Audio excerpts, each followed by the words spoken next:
Olá, tudo bem com você? Esse é o segundo vídeo de mais uma série de 4 a respeito de algum assunto sobre filosofia. E nessa série de 4 vídeos nós estamos tratando do uso de filosofia grega no Novo Testamento. Parece esquisito, né? Alguns escritores do Novo Testamento usaram até frases inteiras, como nós já vimos no vídeo 1, ou pensamentos parecidos para criar pontes. Ou será que eles concordavam com tudo que o filósofo que eles citavam dizia? Nós vamos ver depois num outro vídeo, nós vimos já citações diretas, e nós vamos ver num outro vídeo algumas citações indiretas, que fazem menção a alguns pensadores gregos, especialmente Paulo citando Platão. Então, a gente está tentando entender isso com esses vídeos. Já vimos o primeiro, em que a gente falou de Epimênides, como Paulo citou 2 frases claras de Epimênides, além de outros 2 que ele citou também, e nós vimos que foi para fazer pontes. Hoje nós queremos ver quem são os epicureus e os estoicos, 2 escolas filosóficas que existiam desde o 3º século, 4º século antes de Cristo, e ainda existiam nos tempos de Paulo. Dentre os estoicos, existiram pessoas famosas como Sêneca, que nós vamos tratar dele hoje aqui, e o imperador Marco Aurélio de Roma. Existem escritos deles até hoje, muito interessantes. O pensamento estoico coincide em alguns pontos com o cristianismo. E nós vamos tentar entender o que será que Paulo discutiu com eles, quais eram os pensamentos deles, de que modo que ele usava esses pensamentos, se ele era contra, como a gente viu que ele estava discutindo com os epicureus e estoicos. Mas algumas ideias parecidas ele pode ter usado também. Por quê? Para quê? E como? Eu quero te agradecer já de antemão, porque você aceitou fazer parte dessa minha pesquisa, colocando seu comentário aqui embaixo no final do vídeo. Muito obrigado, um abraço para vocês, vamos lá! Nós vamos ver quem eram os estoicos e os epicureus e por que Paulo discutia com eles. Qual era a filosofia deles para que Paulo e eles entrassem em discussão? Apesar de Paulo ter discutido com eles, será que ele não tinha algumas ideias parecidas com a deles ou a de um dos 2 grupos? Pelo menos algumas partes das ideias deles não poderiam ser louváveis?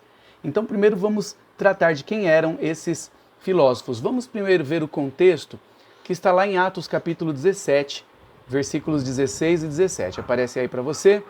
Ali diz assim: enquanto Paulo os esperava, quem ele esperava? Ele esperava Timóteo e Silas. Paulo tinha sido expulso da cidade de Tessalônica pelos judeus, aí ele passou em Bereia e expulsaram ele de lá também, mandaram ele para Atenas. E aí Silas e Timóteo ficaram de ir depois se encontrar com ele lá, e ele ficou lá esperando. E a Bíblia diz que ele ficou revoltado em Atenas por perceber a idolatria dos gregos ali. Vamos voltar ao texto? Então, enquanto Paulo os esperava em Atenas, Silas e Timóteo, o seu espírito se revoltava em face da idolatria dominante da cidade. Por isso falava na sinagoga com os judeus e os gentios piedosos.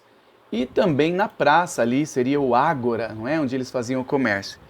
Todos os dias com os que se encontravam ali.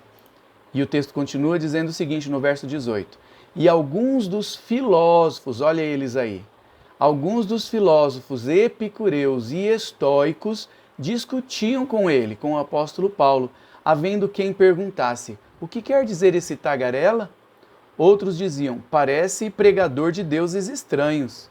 Diziam isso porque ele pregava a Jesus e a ressurreição. E aí a gente sabe, eu falei isso no primeiro vídeo, que aí conseguiram levar ele para falar no Areópago, um lugar onde grandes pessoas, filósofos falaram, né? Sócrates falou ali no Areópago, Platão, e Paulo teve como defender as suas ideias lá no Areópago. E a gente viu no primeiro vídeo como que ele se aproveitou de alguns filósofos pagãos, se aproveitou das ideias deles e soube como trabalhar para levar o assunto para eles de Jesus. E a gente vê que no final do discurso dele, quando chegou na palavra ressurreição, todos aí detestavam isso entre os gregos, porque seguindo as ideias de Platão, o corpo para eles é impuro, tudo que é matéria é impuro, o espírito é limpo, é puro para eles. Então o corpo é uma prisão da alma. Como é que a alma vai querer ressuscitar e voltar para um corpo se ela se libertou e está liberta, está livre? Então, quando Paulo chegou nesse ponto, eles falaram, ah, tá bom, outra hora a gente te ouve falar sobre esse assunto aí. Quer dizer, amanhã eu te ligo, já viu aquela história? Amanhã eu te ligo, não me liga, deixa que eu te ligo. Então veja, Paulo falou ali com eles. Antes disso ele tinha discutido com os epicureus e os estoicos. Quem são eles? Quais eram as ideias deles? Será que eram de todo desprezíveis? Então eu fiz uma tabela aqui para vocês entenderem a diferença entre eles e também as similaridades entre os epicureus e os estoicos. Então vamos ver aqui as origens deles, quem foi o criador de cada uma dessas escolas filosóficas e por que elas levam esse nome. Uma didática que eu acho legal, que para mim funcionou, eu sempre confundia epicureus e estoicos, não é? Mas aí uma didática, se você quiser aproveitar, eu uso o termo epicureus e lembro do pico, mas o pico aí não como uma coisa boa, como uma coisa ruim. É o pico que incomoda, que espeta, porque os epicureus eram os que tinham uma filosofia não muito próxima da nossa. É claro que alguém pode falar assim, que preconceito, só porque a filosofia deles não é parecida com a sua, então eles incomodam, é um pico. É o melhor jeito que eu achei para memorizar quem é quem, tá bom? Então, eles têm uma filosofia distante, bem distante mais da nossa. Então, o pico de epicureus me faz lembrar uma ponta, um pico que incomoda, então aí me ajuda a associar melhor, tá bom? Então, vamos lá. O criador da escola dos epicureus foi Epicuro, por isso que a escola leva o nome do seu fundador. Epicuro viveu entre os anos 341 a 270 a.C. Olha, bastante tempo antes de Cristo, não é? O local onde eles se reuniam era em um jardim, ali em Atenas, um jardim famoso, um local onde eles se reuniam para as filosofias deles. Ao você olhar para a tabela paralela ali, sobre os estoicos, você vê que eles já não levam o nome do criador, porque o criador se chamava Zenão, tá bom? Zenão de Citium, a cidade de onde ele vinha. E você vê que ele viveu numa época bem próxima, bem paralela com a do fundador do epicurismo, né? Ele viveu de 336 até 265. Foram contemporâneos. O local de reuniões dos estoicos era no pórtico, no portão ali da escola, que o nome é Stoa. O pórtico, o portão é Stoa. E daí vem o nome dos estoicos, Stoa. Então veja que os epicureus, como eu falei no meu método de memorização, é um pico que é tão chato que eles levam o nome do fundador, o Epicuro. Os outros não levam o nome do fundador, levam o nome do portão onde eles se reuniam, Stoa, portão ou pórtico em grego. E olha só que uma similaridade das duas escolas, apesar de serem bastante diferentes, tinham suas similaridades.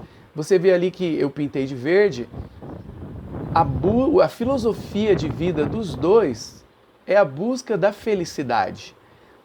Porém, o método aí de como viver uma vida feliz é diferente nas duas escolas. Por exemplo, o método dos epicureus para ter uma vida de felicidade é tendo uma vida de prazeres, evitando a dor, todo tipo de dor e sofrimento. Vai dar trabalho? Então evita, isso aí vai dar trabalho, vai doer, vai dar fadiga? Não, deixa isso aí de lado, procure os prazeres. Agora veja, muitas pessoas pensam que isso se confunde com o hedonismo, que era uma busca desenfreada pelos prazeres, pelas paixões, sem responsabilidade, mas não. Os epicureus não pensavam numa vida hedonista. Era uma busca de prazeres, mas de modo responsável. Tinha sim que se trabalhar para que você tenha mais prazeres, você tenha condições de ter um lugar, de ter as coisas que te dão mais prazer. Então, eles valorizavam o trabalho, valorizavam a amizade, valorizavam as virtudes. Então, veja, o hedonismo não valorizava virtudes. A moral para eles não existia, tem que ter prazer e eles queriam ter. Então, os epicureus não são sinônimo de hedonismo, tá bom? E os estoicos, você vê aí na tabela, o método deles para alcançar o mesmo objetivo dos epicureus, que é a busca da felicidade, é tendo uma vida tranquila, evitando prazeres. Olha, o contrário. Ao passo que os epicureus queriam ter prazeres, os estoicos falavam, não, o prazer vai te dar trabalho, é uma ilusão, dali a pouco acaba e você fica triste. Então evita ter tanto prazeres e tantas preocupações também, para ter uma vida calma, tranquila. E ambos, claro, valorizavam as virtudes, o caráter e as coisas assim. Mas nós vamos chegar lá, vamos continuar comparando aqui mais uma tabela. Os epicureus, eles eram materialistas, eles não acreditavam na metafísica, ou seja, em uma vida além do físico. Eles não acreditavam em alma, espírito, em anjo, demônio, deuses. Alguns até criam, alguns eram agnósticos, né? Não podemos dizer que eram totalmente ateus. Alguns diziam assim, olha, se existem os deuses, se existem, eles não estão nem aí pra gente. Então, para você ter uma vida feliz, não se preocupe com os deuses, porque eles não se preocupam com você. Não tem juízo vindouro, porque não tem alma. Então, não se importe com eles. Se eles existem, você vê que eles não tinham uma doutrina que os unia solidamente. Existiam algumas diferenças, sim, porque alguns até diziam, pode existir os deuses. Uns diziam, não, eu acho que não, pode até existir. Mas se existem, eles não estão nem aí pra gente, eles estão no mundo deles, a gente está no nosso, a gente vai morrer e não vai sobrar nada. Então, vamos curtir a vida, ter prazer, mas com responsabilidade. Então veja, o terceiro ponto ali dos epicureus é que para eles terem essa vida feliz, eles não deveriam se preocupar com a morte, que ia trazer angústia, preocupação. Então eles diziam, não se preocupe com a morte e nem com os deuses. Porque veja, eles dizem, se a morte é um cessar da vida, porque não existe metafísica, né, nada além do físico, então a morte é uma cessação das sensações, não vai sentir nada. Né? Enquanto você existe, você está vivo, aproveita a vida. Quando você morrer, você vai deixar de existir, então por que se preocupar? Curta a vida agora. Esse era o básico da escola dos epicureus com quem Paulo discutiu. Então já dá para imaginar aqui os pontos que Paulo pode ter discutido com eles, não é verdade? Agora os estoicos, tem alguns pontos que Paulo pode ter discutido, mas a gente vê que tem alguns pontos de semelhança, além das diferenças, parece que tem mais pontos de semelhança. Os estoicos, eles não eram materialistas, eles criam na metafísica, na vida além, na existência além do físico, em anjos, em alma, espíritos, e eles criam numa espécie de reencarnação, numa transmigração da alma. Interessante que os epicureus, voltando para os epicureus, ao falar de alma, eles diziam que se a gente tem uma alma, ela também é feita de moléculas, de átomos. Eles eram atomistas, é o nome que a gente dava também para os materialistas, né? Eles eram atomistas, eles criam que tudo é feito de átomos. Baseado em Demócrito, que foi quem desenvolveu a ideia do átomo, que tudo é feito de partículas. A palavra átomo, tomo quer dizer volume, e a antes é negação, então é não volume. Quer dizer que chega num ponto em que você não consegue cortar mais, é a menor partícula possível, o menor volume, tá bom? Da matéria. Eles criam que se existe uma alma, ela está nos pensamentos, são moléculas ali, átomos que estão em atividade, e quando você morre, a suposta alma, ela também se desfaz, os átomos vão se desfazer e vão fazer parte de plantas, de animais, da natureza, dos rios, está se reciclando sempre. Já os estoicos, voltando para eles agora, eles criam numa alma, numa entidade que sobrevive à morte e que transmigra depois. Eles criam, portanto, em deuses menores e na grande razão universal, o Logos, uma divindade, mas o Logos não era uma divindade pessoal, é uma divindade impessoal, mas racional. Vamos dizer, parecido com a mãe natureza, como dizem, né? Olha, a mãe natureza achou por bem criar pulmões nos seres que começaram a sair da água. A mãe natureza migrou tal parte do corpo para tal parte em tais animais. A evolução eles colocam como se fosse um ser racional às vezes, não é? É mais parecido talvez com a força do Star Wars. Quem já assistiu aí os filmes da série Star Wars, eles falam de uma força, mas é uma divindade, mas dá a impressão que é algo impessoal, né? Que a força te acompanhe. Era algo mais ou menos parecido com o Logos, a grande razão do universo. era uma divindade deles. E os estoicos, assim como os epicureus não deveriam se preocupar para ter uma vida tranquila, não se preocupar com a morte nem com os deuses, os estoicos diziam que você não deveria se preocupar com o que está fora do seu controle. Você não pode controlar a temperatura, né? Você não pode controlar, puxa, que inverno, o inverno, você pode controlar? Não. Então não se preocupe, faça planos de sobreviver ao inverno. Essa era a ideia deles, para você alcançar a felicidade, uma vida tranquila. Não se preocupe. As coisas acontecem, algumas você pode controlar, então se preocupe com as que você pode controlar e controle. Algumas não tem como controlar, por exemplo, a morte. Não tem como controlar, você vai morrer um dia. Então não se preocupe com isso. Está fora do seu controle. Viva feliz trabalhando com aquilo que você pode se preocupar. Então perceba, ambas escolas têm o objetivo de como viver feliz, não só isso, mas eticamente, moralmente. Ambas as escolas tinham moral, eticamente, tendo amizade, tendo valores, virtudes, isso era muito usado na época, mas com metodologias diferentes. Uns não criam em divindade, outros criam, e por aí vai, tá bom? Uns achavam que deveria se buscar o prazer acima de tudo, outros achavam que não. Aliás, eles achavam que você tinha que fugir dos prazeres, os estoicos, porque os prazeres podem trazer incômodo, vícios, eles detestavam os vícios. Como aparece aí na tela para você, um ponto em comum para eles é que a verdadeira e perfeita felicidade somente poderia ser alcançada, olha aí, ó, por um viver de virtude. E a palavra muito usada na filosofia grega, e especialmente por esses aí também, os epicureus e estoicos, é a palavra arete, ou arete, que quer dizer virtude. E isso aparece na Bíblia também pouco, e Paulo usa. E por incrível que pareça, Pedro também são os únicos que usam essa palavra arete, para virtude.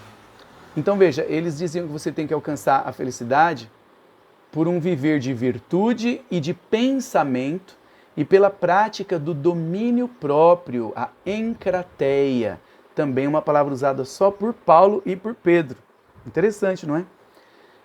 Domínio próprio ou encrateia, que aparece pouco na Bíblia, nós já vamos ver, algumas Bíblias traduzem por temperança, domínio próprio ou temperança, ou autocontrole, tá bom? Eu coloquei em amarelo essas duas palavras aí, que são as palavras que eu achei interessante, que eles usavam muito, tinha que ter virtude, domínio próprio, e que aparece na Bíblia também, usando o pensamento das pessoas para elas entenderem que a gente também quer o bem, quer a virtude, quer o domínio próprio, só que com um método diferente. Coloquei em azul outras palavras que também estavam em comum nas duas escolas de pensamento para alcançar a felicidade e como é que se vive, tendo uma virtude de pensamento, de vida, domínio próprio, gentileza, compaixão, gratidão e amizade. E aqui estão os trechos em que Paulo, como exemplo, menciona essas palavras. Lá em Filipenses, veja, Filipenses, em Filipos, era uma comunidade com pensamento grego. E Paulo fala para a gente pensar em tudo que é bom, para pensar em coisas elevadas. Aí no finalzinho, nesse versículo, ele fala, pense em tudo que é bom, que é nobre, que é justo. Se há alguma virtude, alguma arete, ou arete, se tem virtude nesse pensamento, então pensem nisso, para manter uma vida nobre. Olha que interessante. Então, há uma coincidência com a escola, as duas escolas, mas especialmente, como a gente vai ver, com os estoicos.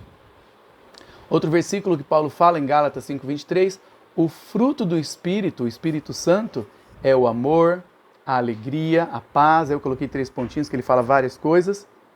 E termina falando, e a encrateia, que é o domínio próprio, ou, dependendo da tradução, a temperança, o equilíbrio, não é? Para a gente saber como agir, não agir por impulso. Uma das coisas nobres que eles valorizavam é uma vida controlada, uma vida racional, uma vida cheia de virtudes, de amor, de paciência, não é? Só que um lado enfatizava os prazeres, aproveite a vida, porque a vida é curta, não existe alma, não tem pós-vida, não existe deuses, mas existe uma vida que tem que ser nobre, né? A pessoa quer viver de prazeres e sai por aí sem respeitar ninguém, ela não vai ser feliz, ela vai ser presa e não vai ser feliz. Aliás, gente, vamos pensar bem, não precisa pensar em uma vida espiritual para viver em uma sociedade ética e nobre, não é verdade? Imagina uma sociedade de ateus que resolve criar uma cidade e dizer assim, olha, nós queremos uma cidade feliz. Nós não acreditamos numa vida após a morte, nós acreditamos que é só essa vida, mas queremos viver de maneira feliz, nobre, genuína, sem prejudicar ninguém. O que eles fariam? Eles iam criar essa sociedade e, obviamente, ia ser errado matar, roubar, mentir, enganar, não é? Fazer corrupção. Ia ser bonito a prática de um ajudar o outro, de fazer atitudes sociais para ajudar os de fora dessa sociedade, carentes ou talvez até dentro da sociedade. Claro que ia ter princípios diferentes da Bíblia, não ia chegar no ponto da Bíblia, não é? Por exemplo, talvez não seria proibido o adultério ou várias coisas da Bíblia, não é? Mas eles teriam uma vida inteligente, por usar a razão, eles teriam uma vida em que eles iam tentar valorizar o que é bom, não é verdade? Então, algumas virtudes dos epicureus, e mais ainda dos estoicos, coincidem com os cristãos. Paulo aprovava algumas dessas coisas e fazia referências a elas, mas não quer dizer que ele concordava com tudo o que eles diziam. Como nós já vimos no primeiro vídeo, Paulo fala para que os cristãos tenham cuidado com as filosofias seculares. Ele fala para eles cuidarem muito com as filosofias vãs, com as sutilezas das filosofias que eram segundo os homens, segundo os humanos, né? E não segundo Cristo. Então Paulo fala, cuidado, mas a gente vê os ganchos que ele usava da filosofia grega para trazer as mentes para o Evangelho. Veja outra tela ali. Além daqueles versículos que eu mostrei, que falam da virtude e do domínio próprio, existe, como eu falei, alguns textos de Pedro em que ele fala isso. Por exemplo, aparece ali a palavra arete, virtude, como eu mostrei em Filipenses 4:8, mas só aparece também em Pedro. 1 Pedro 2:9, 2 Pedro 1:3 e 1:5. E no versículo 1:5 aparece duas vezes, tá? Aqui estão todas as ocorrências da Bíblia em que aparece a palavra arete. Eu estou considerando a Bíblia chamada Bíblia Protestante, que não tem os 7 livros apócrifos, de Macabeus, por exemplo. Macabeus também tem a palavra, mas Macabeus é um livro apócrifo, foi escrito lá para o ano 100, 150, talvez, no máximo 200 anos de Cristo, quando o Velho Testamento já tinha sido encerrado, e os judeus não consideravam esse livro como um livro canônico. Ele estava bem envolvido também com as filosofias gregas, então ele tem um pouco mais da palavra arete e, se não me engano, tem em Crateia também. Arete. E domínio próprio também, aqui estão todas as ocorrências da palavra domínio próprio no Novo Testamento. Gálatas, que nós vimos como exemplo. Atos, Lucas também usa, a gente vê que Lucas tinha um pensamento bem helênico, né, helenista, ele entendia bastante o que acontecia entre os gregos. E aqui Pedro, de novo, duas vezes no capítulo 1, versículo 6. Ok? Então veja, Paulo usava tanto quanto possível do pensamento grego, dos filósofos, citações de filósofos ou ideias, para poder alcançar um ponto comum de pensamento com as pessoas, uma ponte, e trazê-las para si, para validar um pensamento, para tornar o pensamento mais concreto. Como eu mostrei da outra vez, no vídeo 1, nessa tela, quando ele fala as más conversações corrompem os bons costumes, que está em 1 Coríntios 15, 33, ele tirou isso da obra Thaís, a obra Thaís, que foi escrita por Menander. Tem algumas pessoas que dizem Menandro, mas parece que o senso mais comum é Menander, tá bom? Pelo menos em inglês aparece assim, Menander, e muitos copiam assim em português. A frase que ele escreveu em grego lá em cima é do jeitinho que Paulo falou também. Então, tanto quanto possível, ele usava as ideias, os pensamentos, as palavras gregas para fazer uma ponte, para alcançar as pessoas, para ser entendido. Então vamos ver aqui na tela mais uns detalhes dos epicureus. Os epicureus, eles tinham como ponto alto a busca pela felicidade, como nós vimos, mas o controle das emoções. Não eram hedonistas, eles controlavam as emoções, eles pensavam nas consequências, então tinha que ser tudo muito bem feito, calculado, de maneira a ser racional também. O Epicuro, lembra-se do pico, não é? que é bem diferente de nós, é a busca do prazer. O Epicuro tinha dores crônicas na bexiga e no estômago, mas não se deixava abater. Então você vê, o próprio líder do movimento que criou essa escola de pensamento, ele era um exemplo disso. Não cria em divindades, em vida após a morte, tinha problemas na bexiga, no estômago, fortes dores, mas não se queixava. O que ia adiantar? Ele ia ficar triste por isso, não ia aproveitar a vida tanto quanto ele pudesse. Então ele acabava sendo um exemplo da filosofia que levou o seu nome. A escola, a vida dos epicureus era uma ode ao prazer, mas sem luxúria. Repetindo, sem o hedonismo. Não era a mesma coisa. Se coincidia em muitas coisas, mas não era totalmente igual. Eles eram atomistas, eles criam na matéria, no físico apenas. Eles criam que o átomo é o que constitui tudo. Fora disso, não existe metafísica, não existe anjo, espírito, nada disso. Deuses, eles criam que o universo foi criado por um acaso fortuito. Foi por uma sorte, um acaso dos átomos. Não é assim que a teoria da evolução é ainda hoje também? Existe hoje a evolução teísta, por incrível que pareça. Para mim as duas coisas são conflitantes, não se casam. Eles querem crer em Deus, mas que Deus dirigiu a evolução. E isso vai totalmente contra a religião bíblica. Mas a maioria dos evolucionistas são ateus, são materialistas. O nome é esse usado até hoje. São materialistas e creem que o universo surgiu por um acaso fortuito dos átomos. Interessante, não é? A filosofia dos epicureus foi considerada como uma religião. Veja que interessante. Eles não gostavam da religião, não criam em religião, em espíritos, mas eles eram como se fosse uma religião. Qual é a sua crença, o seu dogma? Olha, o nosso dogma é que não existem dogmas. A nossa crença é que não existem crenças. A escola de pensamento deles era tão forte, tão rigorosa, que era considerada uma religião. Um detalhe curioso dos epicureus é que, dado o seu conceito da vida como liberdade, paz e contemplação, além dos prazeres, não é? Essa escola é hostil ao matrimônio e à família, à atividade pública e à política. Por quê?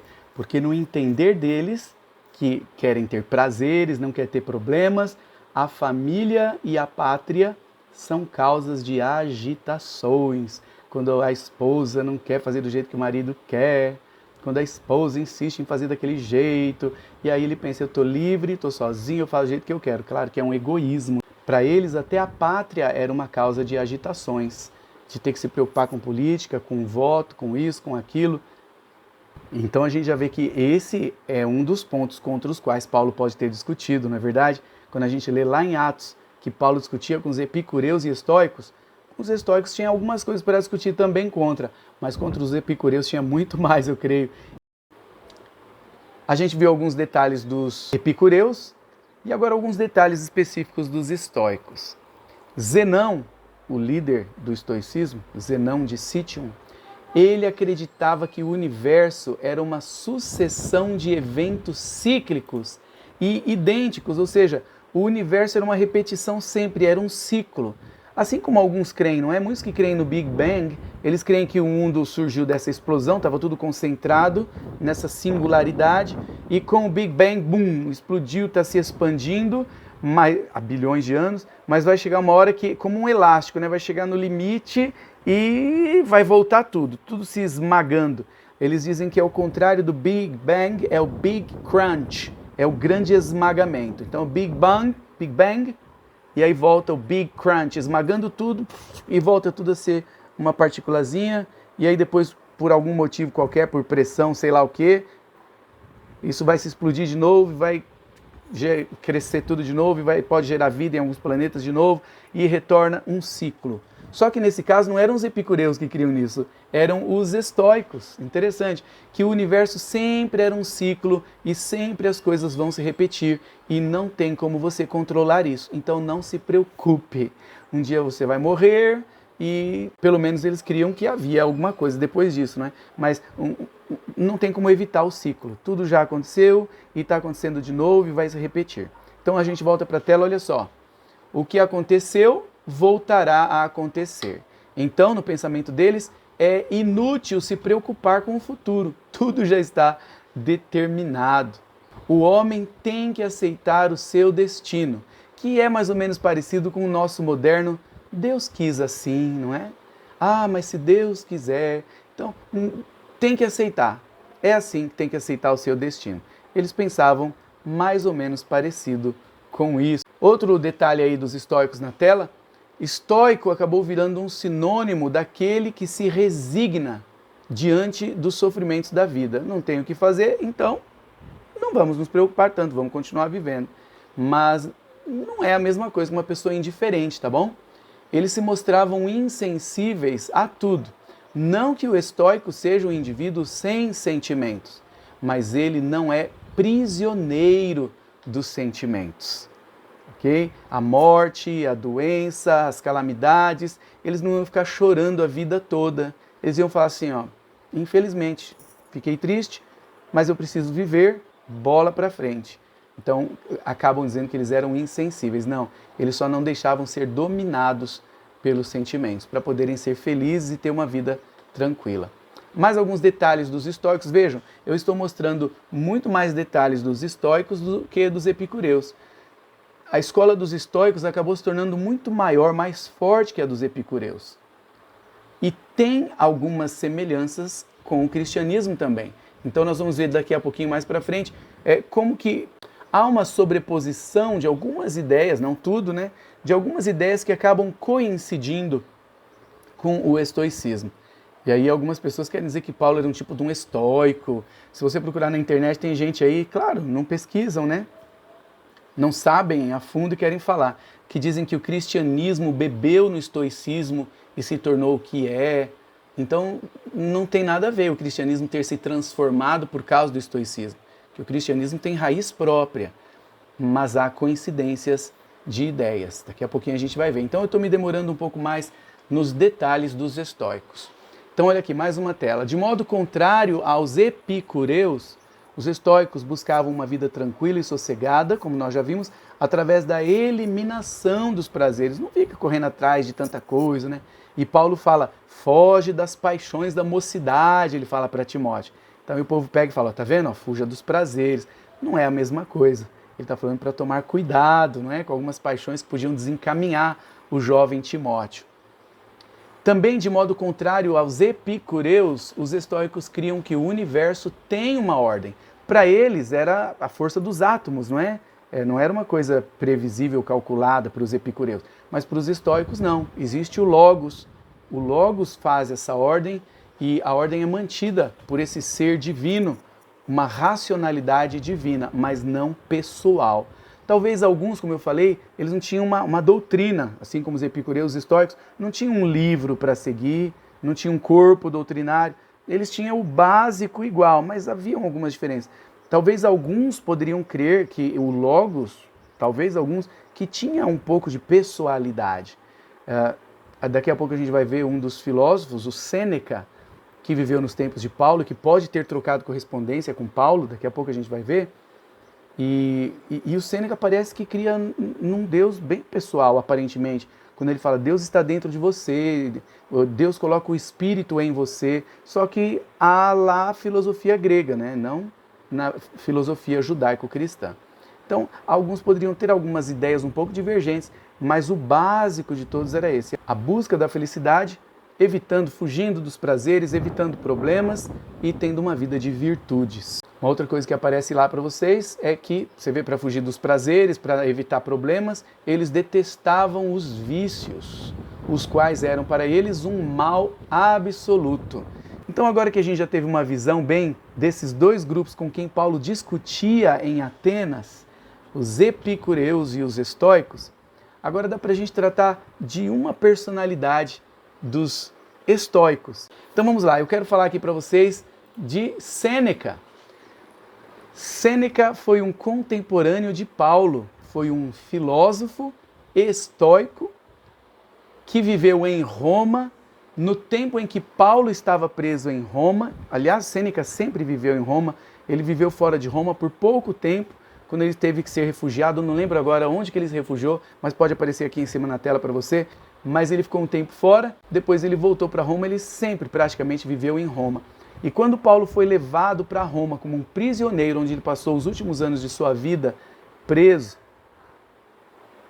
é bem possível que ele e Sêneca possam ter trocado correspondências. Daqui a pouco a gente vai chegar lá. Primeiro vamos ver quem foi Sêneca, esse filósofo estoico. Veja que frase legal dele. As dificuldades fortalecem a mente, assim como o trabalho faz com o corpo. Então, ele tem várias frases muito legais e algumas com que a gente concorda, assim, até hoje eu quero ver algumas com vocês. Antes da gente tratar um pouquinho mais da biografia dele, eu estou criando o contexto para a gente entender quem eram os epicureus, os estoicos, aí a gente entendeu quem foi Sêneca, que foi um desses, aí a gente entendeu, aí eu quero ver com esse ambiente todo criado, a correspondência que possivelmente pode ser real, pode ser original as cartas, a grande possibilidade de ele ter trocado com Paulo, e como que parece que havia uma correspondência de ideias, de sentimento, até de um respeito, como a gente vai ver. Mas olha só, algumas frases de Sêneca, que legal, né? Com o conceito aí dos estoicos embutido ali. Uma delas ele disse assim: apresse-se a viver bem e pense que cada dia é, por si só, uma vida. Olha que filosofia. Viva bem cada dia. Cada dia é uma vida. Viva bem cada dia. Outra frase: trabalhe como se vivesse para sempre e ame como se fosse morrer hoje. Uma frase bem atual, atemporânea, né? Ela pode ter sido verdade em todos os tempos, mas dentro de uma filosofia bonita de vida, que valoriza o trabalho, valoriza o amor, valoriza os relacionamentos. Outra frase, olha só que interessante, a religião é vista pelas pessoas comuns como verdadeira, pelos inteligentes, talvez eles se incluíssem entre eles, como falsa, e pelos governantes, os governadores, como útil, para manipular o povo, claro, né? Aí você fala assim, peraí, mas como que ele cria em uma divindade superior, em caráter e tal, e fala mal da religião? Ele cria no Logos como um Deus quase pessoal também. Ele não conhecia a filosofia judaico-cristã, era o que ele tinha conseguido pensando.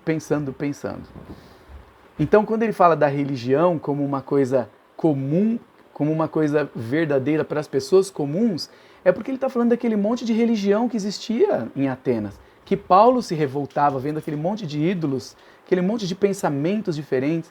Então, é nesse contexto. Não podemos dizer que ele tinha uma religião, talvez. Talvez ele se achava que estava ligado direto à força do Logos e não considerava isso uma religião. A religião talvez tinha uma conotação de superstição. Então, por isso que ele fala, a religião é vista pelas pessoas comuns como verdadeira, né? Ah, Hércules, Zeus e por aí vai, é verdade, mas ele sabia que não era. Pelos inteligentes como falsa, não pode ser verdade isso. E pelos governantes sempre como algo útil. Outra frase de Sêneca, esse estoico que viveu no tempo do apóstolo Paulo. Ele diz assim: cada um se lança à vida, sofrendo da ânsia do futuro e do tédio do presente. Interessante isso, não é?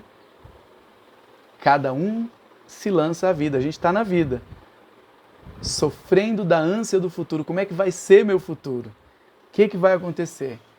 E o tédio do presente, em vez de curtir o presente, fica sofrendo um tédio e preocupado com o futuro. Tem que viver o hoje, viver em paz, viver bem, com a consciência tranquila.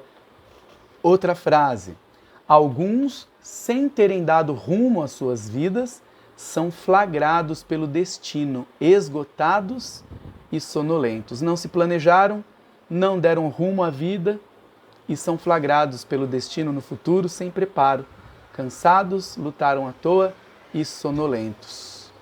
Outra frase: as coisas que nos assustam são em maior número do que as que nos fazem mal. E nos preocupamos mais pelas aparências do que pelos fatos reais. Pensa bem na força dessa frase. As coisas que nos assustam são muito maiores, são em maior número do que as que realmente nos fazem mal. Muita coisa que as pessoas tinham medo de superstições, de coisas que não tem nada a ver mais do que as coisas que realmente fazem mal. E nos preocupamos mais pelas aparências do que pelos fatos reais. O fato é que muitas das coisas que a filosofia estoica defendia era muito parecido com o que Paulo falava. Por exemplo, a filosofia estoica falava em estar contente em toda e qualquer situação. Por isso que eles eram chamados de indiferentes, não é? Veja o que Paulo diz aqui da prisão em Roma. Quando ele já estava em Roma, quando Sêneca estava em Roma. E veja, nós vamos ver daqui a pouquinho a biografia de Sêneca. Sêneca era o conselheiro de Nero. Desde que Nero tinha 17 anos, quando ele se tornou imperador, a Agripina, mãe do Nero, chamou Sêneca para ser o tutor, conselheiro de Nero.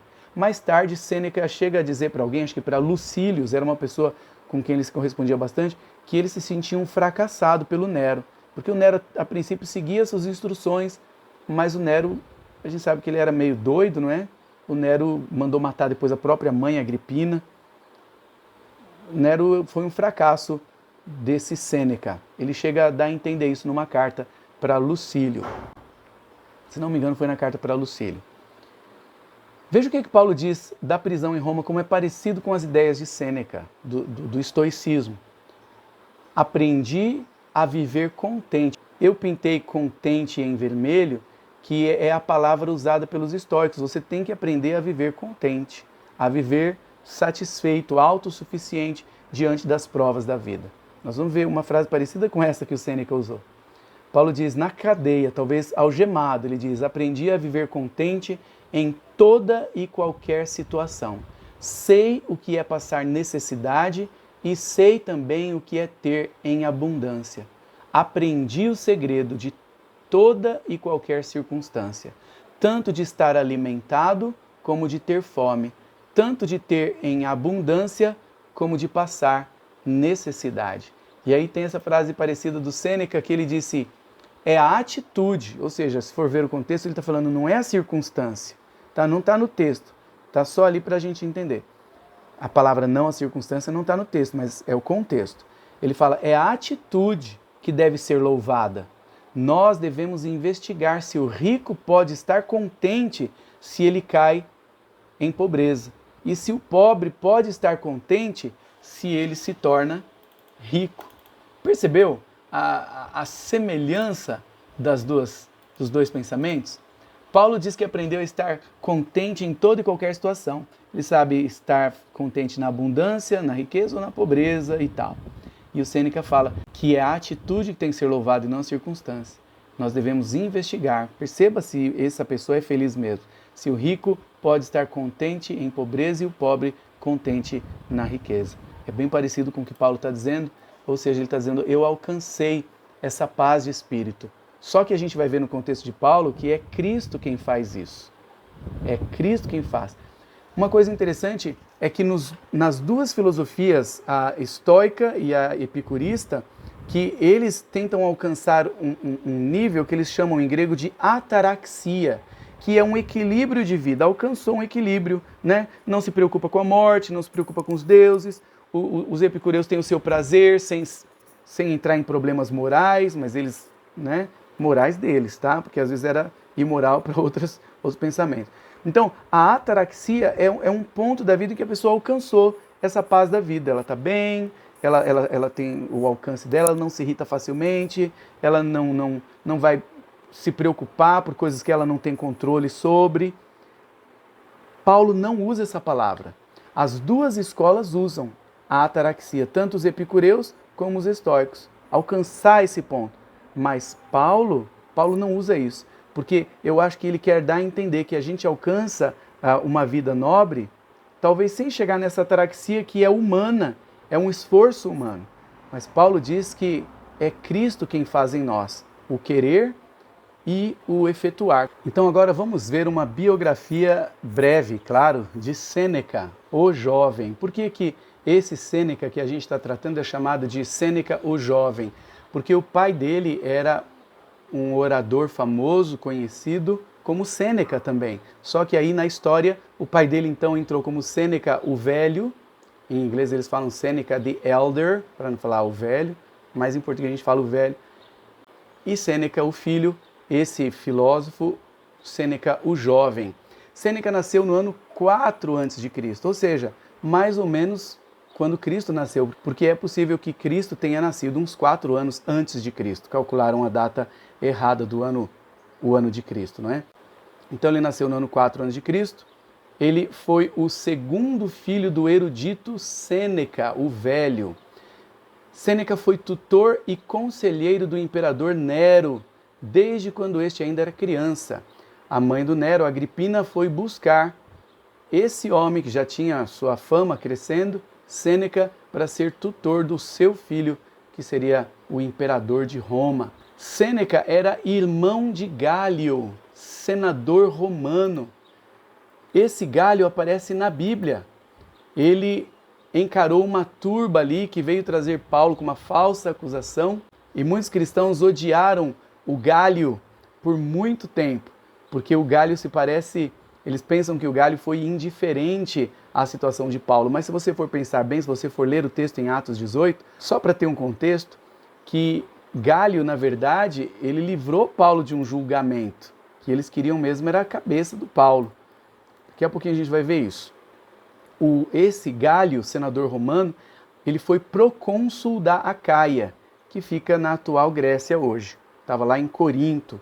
E o período dele como procônsul é interessante, porque é uma das datas bem estabelecidas na cronologia. E a gente pode estabelecer bem a vida de Paulo por causa do Gálio, irmão do Sêneca.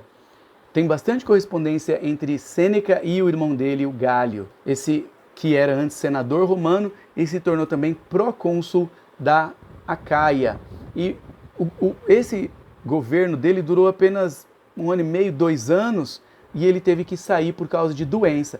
Mas é uma das datas que fala na Bíblia que é bem estabelecida e ajuda a ter toda a cronologia da Bíblia bem fincada por causa dessa menção de Gálio quando foi governador procônsul da Acaia, nos anos 51 e 52.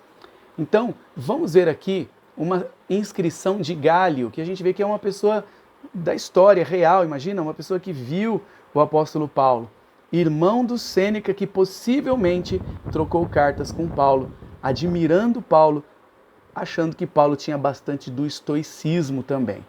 Mas isso vai ficar para o próximo vídeo. Eu quero concluir esse, tem mais 10 minutos, para a gente pegar todo esse contexto aqui para o próximo. Então veja, essa inscrição que você vê aí é chamada de a inscrição de Gálio, que o imperador Cláudio, antes do Nero, fez elogiando o Gálio como um bom governante, uma boa pessoa, e ali está escrito em grego com todas as letras maiúsculas, como se fazia na época. Diz que as minúsculas só foram inventadas no século IX. Nessa época eles escreviam com todas as letras maiúsculas e sem espaço entre as letras. Olha só, era uma coisa de doido, né? Então ali está marcadinho, você vê ali, parece um L de cabeça para baixo, é a letra gama, é o nosso G. Aí você vê um A igual ao nosso, um V de cabeça para baixo, é o lambda, é o L, e por aí vai. Está ali Galion. Essa é uma inscrição que mostra que a gente está falando de uma pessoa real, que interagiu com outra pessoa real, que é o apóstolo Paulo, que estava nesse contexto grego, helênico. Olha essa citação aí que está na Bíblia, em Atos capítulo 18, que é o momento em que Gálio, irmão do Sêneca, aparece na Bíblia, no curto período de governo dele. Vamos lá, Atos capítulo 18, a partir do versículo 12, diz assim: quando Gálio era procônsul da Acaia, os judeus, de comum acordo, se levantaram contra Paulo e o levaram ao tribunal. Já pensou? Eles chegaram a conseguir levá-lo, dizendo: este homem quer persuadir as pessoas a adorar a Deus de um modo contrário à lei. E quando Paulo ia falar, aqui está um ponto que os cristãos, ao longo do século, se você for ver, eles falam mal do Gálio. Mas o Gálio era uma autoridade, e ele viu que a acusação dos judeus era infundada, não tinha nada a ver com o governo, com o bem-estar do povo ali no seu governo. Então, quando Paulo ia falar, o Gálio interrompeu e disse aos judeus: se fosse de fato alguma injustiça ou crime de maior gravidade, ó judeus, eu teria motivo para acolher a queixa que vocês estão trazendo. Versículo 15 diz, a continuação: Mas como é uma questão de palavras, de nomes e da própria lei de vocês, dos judeus, não é? Resolvam isso vocês mesmos. Eu não quero ser juiz dessas coisas. E os expulsou do tribunal. Então aqui está mais um motivo que o povo acha que ele foi bruto, que ele foi errado. Ele primeiro não deixou Paulo falar, quando Paulo ia falar, ele falou para os judeus e expulsou os judeus do tribunal. Mas ele era um homem do governo e ele livrou Paulo de ser condenado. Ele podia querer ganhar a amizade do povo e condenar o Paulo, como Pilatos fez, não é? Mas hoje, se a gente for pensar bem, ele fez o que um homem sério faria, um homem do governo. Eu não tenho nada a ver com essa questão de vocês têm que resolver isso. E expulsou e acabou liberando Paulo disso. E só para pegar o contexto ainda onde menciona Gálio, já não tem a ver com o que a gente está falando, mas ainda está o nome dele, vamos completar, é o último versículo lá que fala dele, diz assim: e então todos agarraram Sóstenes, o chefe da sinagoga, e começaram a espancá-lo diante do tribunal. Gálio, todavia, não se incomodava com essas coisas. Parece que ele era bem estoico mesmo, não é? Ele não ligou, ele nem ligou. Pode bater nele, pode bater, que isso aí não vai mudar a minha decisão. Olha que interessante, ele não se incomodava que eles estavam espancando o chefe da sinagoga. Isso aí é coisa dos judeus, o chefe da sinagoga, a sinagoga é de judeu, vocês que resolvem isso. Interessante que talvez ele deveria mandar prender esses caras aí, não é? Que estavam espancando o outro lá. Outros tempos, outra história, outros conceitos. Mas o que a gente viu aqui foi um contexto, para a gente perceber que Paulo viveu na época de Gálio. Gálio era o irmão mais velho de Sêneca, que era um filósofo, era o tutor de Nero. Nessa época em que Nero chamou Paulo para a prisão, quando Paulo chegou em Roma, não sei se o Sêneca ainda dava conselhos para o Nero, porque o Nero estava doido, não é? E nessa época que Paulo chegou em Roma, provavelmente Sêneca tinha ouvido falar dele, dos seus conceitos. Muitos dos conceitos de Paulo e do cristianismo são parecidos, como eu falei, se coincidem. Né? Por exemplo, quando Cristo fala assim, não se preocupe com o dia de amanhã. Não se preocupe, vai acontecer. Os pássaros não semeiam, só se preocupa com Deus, amanhã trará seu próprio mal. Então vários conceitos do cristianismo se coincidem. Paulo falou muita coisa e é muito provável que o Sêneca, que estava em Roma, ao lado de Nero, ou perto de Nero, se o Nero não ouvia mais os conselhos deles, mas ele estava lá dele. E quando chega Paulo, é possível que ele tenha conhecido e se contactado com Paulo, como a gente vai ver no próximo vídeo. Só para a gente concluir aqui, no ano 65 da nossa era, Sêneca foi acusado de participar de uma conspiração para matar o imperador Nero. E claro que o Nero acreditou, né? Nero mandou matar a própria mãe e tantos outros, e o Nero acreditou, o seu próprio tutor. Então, Sêneca recebeu de Nero a ordem de suicidar-se, ele deveria se matar. O que ele executou cortando os pulsos na presença dos amigos. Seu corpo foi incinerado sem qualquer pompa do Sêneca. Sêneca morreu em Roma, sob Nero, no dia 12 de abril do ano 65. O apóstolo Paulo também morreu em Roma, também sob Nero, por volta do ano 67, 68, não dá para saber quanto tempo levou Paulo ali na prisão para ele ser assassinado também por Nero. Paulo foi decapitado. Então veja, as datas próximas aí, é bem possível, como eu falei, que Sêneca e Paulo tenham trocado correspondências durante o período de prisão de Paulo em Roma. No próximo vídeo a gente vai ver 13 possíveis cartas que existem de correspondência entre Paulo na prisão e Sêneca. Por que possíveis? Porque elas existem há bastante tempo. Jerônimo mencionou essa correspondência, Jerônimo deu crédito, Jerônimo fala que aconteceu, que é real. A maioria dos historiadores até hoje tem dito que são cartas forjadas, mas existe uma estudiosa moderna, uma professora emérita de uma faculdade, que defendeu uma tese dizendo que as cartas têm muita probabilidade de serem reais. A gente vai ver isso também, essa professora, no próximo vídeo, quando a gente for tratar dessas cartas. O que a gente pode aprender com essa aula de hoje?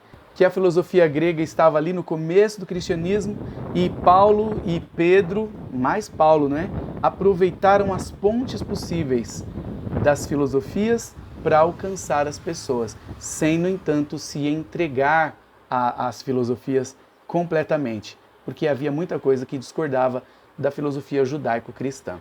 A lição para a gente aprender mais uma vez é que tem como a gente fazer pontes com as pessoas, conhecendo o pensamento delas e aproveitando, concordando com tanto quanto a gente possa concordar e fazendo amizade e valorizando essas pessoas, esses pensamentos como pontes para a gente poder alcançar essas pessoas ou pelo menos trocar ideias racionais em que um possa entender o outro. A gente vai ver também no próximo vídeo algumas citações indiretas do apóstolo Paulo de filósofos gregos, especialmente de Platão, que eles conheciam tanto, sem concordar com tudo que ele dizia. A gente se vê lá. Obrigado por ter assistido esse vídeo. Peço que você faça o seu comentário, a sua reação aqui embaixo, para eu poder tirar um print e poder ser avaliado por isso. Muito obrigado, valeu, um abraço!